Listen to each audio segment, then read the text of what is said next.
suivant, on va parler maintenant des ventes de smartphones et du coup Batix, tu vas être content.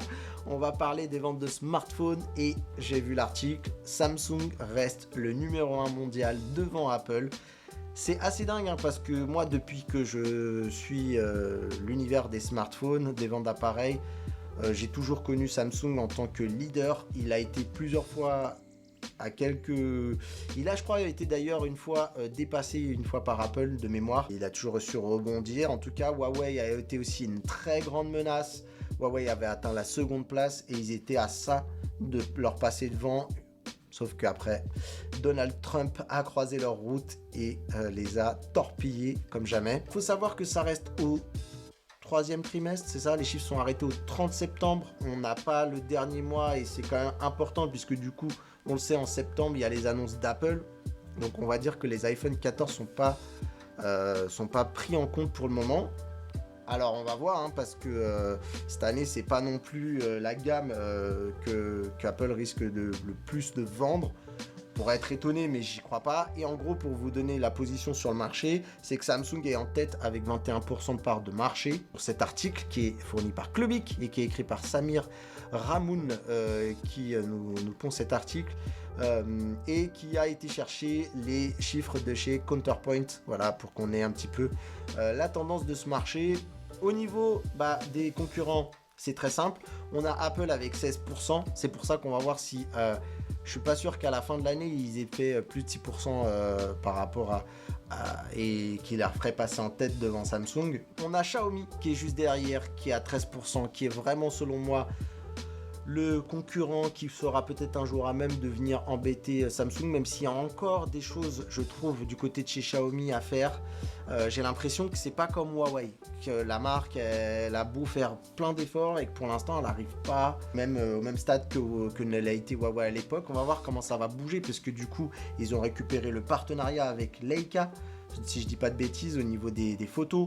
Donc on va voir. Je pense que Leica, l'association avec Leica pour Huawei a été une très très bonne idée pour faire venir les gens, parce que du coup il y a eu tout cet engouement autour du savoir-faire de Leica. Moi je me souviens que les clichés qu'on prenait en noir et blanc sur les Huawei avec le traitement de lentilles Leica plus tout le traitement logiciel derrière, le traitement de l'image rendait vraiment les photos noir et blanc de ouf. Donc ça c'est plutôt bien. Ensuite derrière on a Oppo qui est selon moi un peu mieux loti dans le segment, je trouve, haut de gamme, qui est le segment qui rapporte pour moi le plus en termes de profit pour les marques. Par exemple, par rapport à un Xiaomi, le haut de gamme fonctionne, mais j'ai l'impression qu'on est encore sur du téléphone au bon rapport qualité-prix, sur le segment milieu de gamme, où c'est là où Xiaomi tire son épingle du jeu, sur ses gammes Redmi. Donc du coup,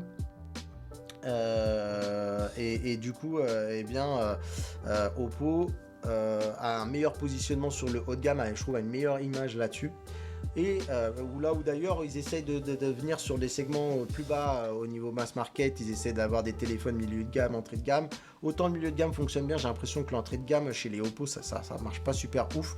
Et Vivo qui est vraiment une marque pour moi sur le segment du haut de gamme premium aussi, qui a cette image que j'ai toujours connue, hein. Vivo qui est une marque qui est pas très connue en tout cas en France, mais en Chine c'est une marque qui cartonnait. À un moment c'était une des marques qu'avait la femme du président Xi Jinping. Je vous le dis parce que voilà, je sais que c'était le genre de choses qui fonctionne sur le consommateur chinois, de fait d'avoir la même chose que la femme du président. Et donc ils sont à 9%. Et après, le reste comprend pourtant des géants comme Google ou Sony, ou même un acteur innovant comme OnePlus qui représente les 31 derniers pourcents du marché. OnePlus pour moi c'est sur une pente descendante. Pour moi ils se sont tirés une balle dans le pied. Alors c'est pas de leur faute, mais je pense que quand Oppo a décidé de reprendre la main sur OnePlus et de sacrifier un petit peu OxygenOS, j'en parlais, et dans une autre news avec Zazel on avait fait un fréquence dessus. Et j'ai plein de commentaires qui vont dans ce sens-là, des utilisateurs de OnePlus qui ont quitté la marque à cause du fait qu'ils se sont écartés de la philosophie de l'origine, c'est-à-dire on arrête les flagship killers. Mais je pense qu'encore ça, La montée en gamme, j'ai eu du mal moi à la comprendre, mais on va dire que les fans de la marque ont eux validé un petit peu ce message-là, ou en tout cas ont moins pesté que ce qui est prévu, mais c'est vraiment au niveau de la surcouche logicielle où ils ont perdu pour moi les utilisateurs européens. À voir comment se comporte OnePlus du côté de la Chine. Si c'est un move gagnant, c'est-à-dire que si on sacrifie l'Europe pour plaire plus à la Chine, pourquoi pas. Même si à l'époque il y avait déjà une scission entre les deux OS, que ce soit en Europe ou en Chine. Donc voilà. Batix qui nous dit très bien MIUI, moi je suis fan. Et écoute, pareil, enfin fan, on va pas dire que je suis fan, mais en tout cas j'aime bien la surcouche. Vraiment je me suis réconcilié avec elle, je le dis lors de mon test du 12T Pro. Et en vrai j'ai ma Mi Pad 5 et en vrai la surcouche me dérange plus du tout. Voilà. Alors pourtant cette dernière, ah oui, alors il faut comprendre que tout ça malgré tout, c'est un marché qui est en souffrance, c'est un marché qui est ultra saturé. Les marques elles arrivent plus trop à voilà, et ils sont là à inonder plus en plus de modèles comme le fait Xiaomi. Xiaomi c'est un modèle toutes les 2 semaines, j'ai l'impression. Je vous dis ça un peu comme ça à la louche, mais c'est assez ouf voilà, et à tel point que ça en fait un marché où pour trouver sa place c'est ouf. Moi il y a un des acteurs qui vivait très bien sans être extraordinaire, mais qui faisait son petit business tranquillou avec ses petites ventes qui allaient bien.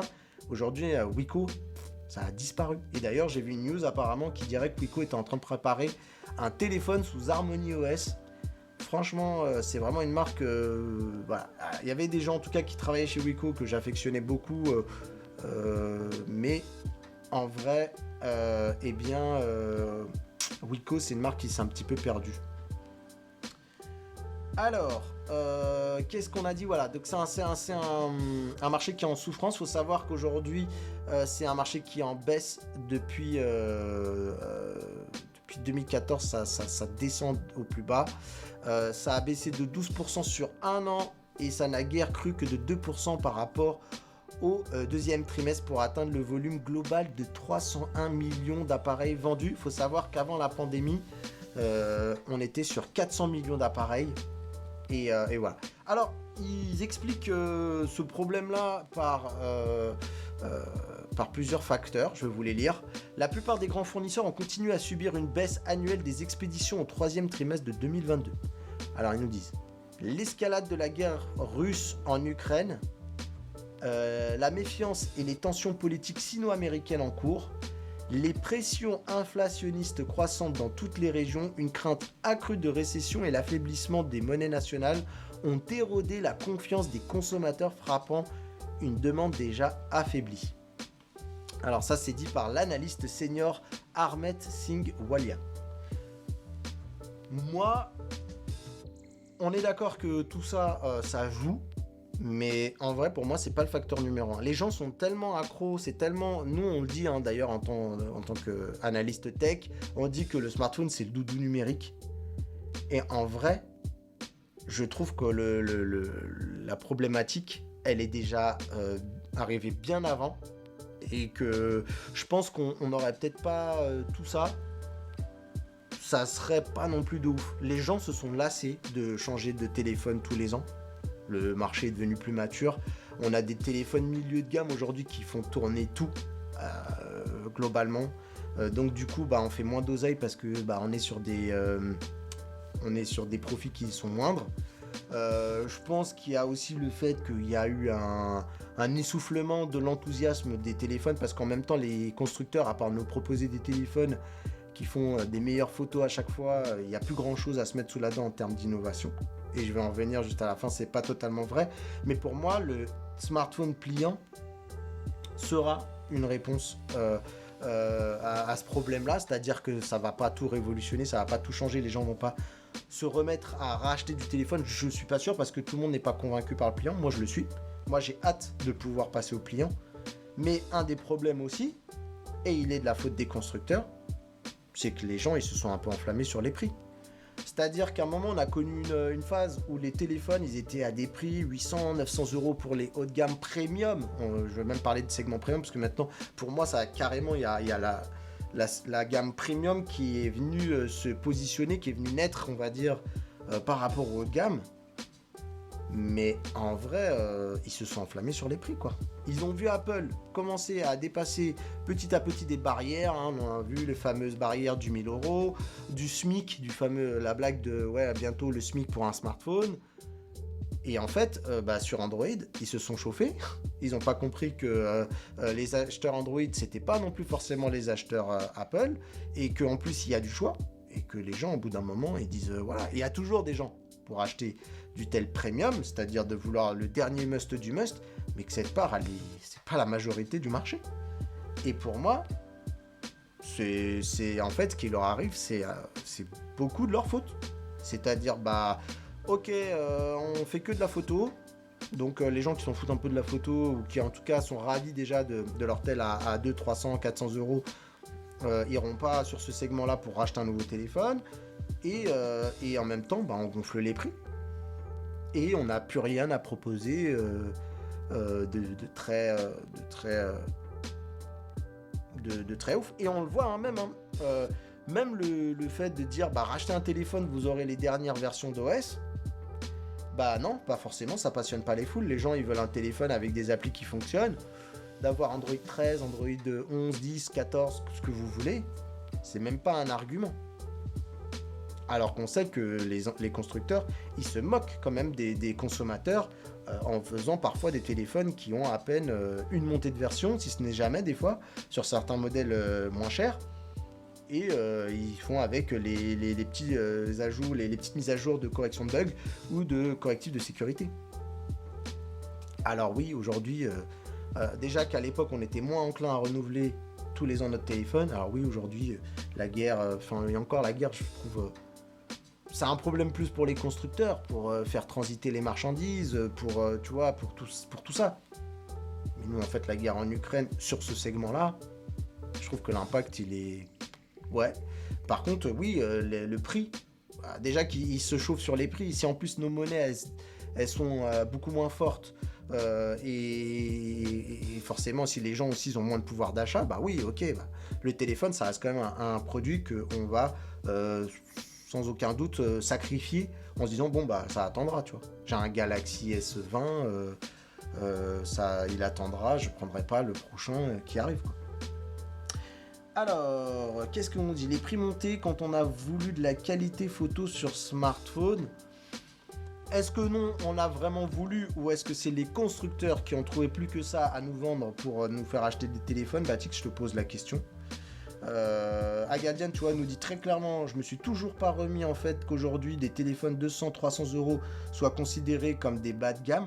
Non, c'est pas des bas de gamme. Alors, 200 euros, pour moi, on est sur de l'entrée de gamme et ça veut pas dire qu'ils sont mauvais.